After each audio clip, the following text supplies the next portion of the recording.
बिस्मिल्लाहिर्रहमानिर्रहीम।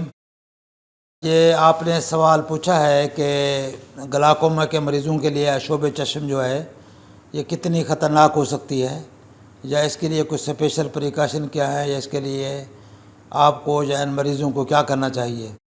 तो ये जो वायरल कंजक्टिवाइटिस है या आशोब चश्म है, ये काला मोतिया के मरीज़ों के लिए या दूसरे मोतिया वाले मरीज़ों के लिए या ऑपरेशन जो लोग पहले करा चुके हैं उनके लिए कोई ख़ास ख़तरनाक नहीं है।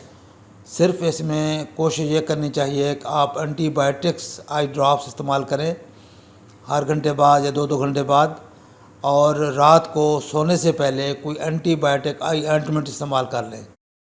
इसमें स्टेरॉयड का इस्तेमाल ना करें। स्टेरॉयड का इस्तेमाल काला मोतिया के ऑपरेशन के लिए ख़तरनाक हो सकता है, या दूसरे बीमारी जब मरीज़ों के लिए हो सकता है कि वो ज़रूरत ना हो उनकी।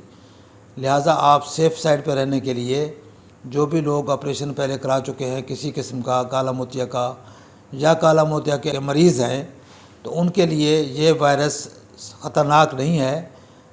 एक रूटीन का इलाज जैसे लोग दूसरे करेंगे आप लोग भी वैसे कर सकते हैं, लेकिन इसमें बेहतर यह है कि आप एंटीबायोटिक्स आई ड्रॉप्स इस्तेमाल करें। लुब्रिकेंट आई ड्रॉप्स इस्तेमाल कर सकते हैं जो आर्टिफिशियल टीयर्स टाइप होते हैं, या आप सोने से पहले एंटीबायोटिक आई ऑइंटमेंट डाल सकते हैं। तो ये जिस तरह दूसरे मरीज़ों में अल्लाह करेगा ये सेफ़ली अपना टाइम पास करके गुजर जाएगी, तो आप भी इंशाल्लाह इसी तरह सेफ़ रहेंगे। अलबत्ता ये अगर सेवेरिटी में जाती है या कार्निया इन्वॉल्व होता है, जिससे आपको फ़ोटोफोबिया होता है, लाइट सेंसिटिविटी हो जाती है, लाइट चुभती है और धुंधलापन हो जाता है, तो उस सूरत में आप डॉक्टर को ज़रूर कंसल्ट करें।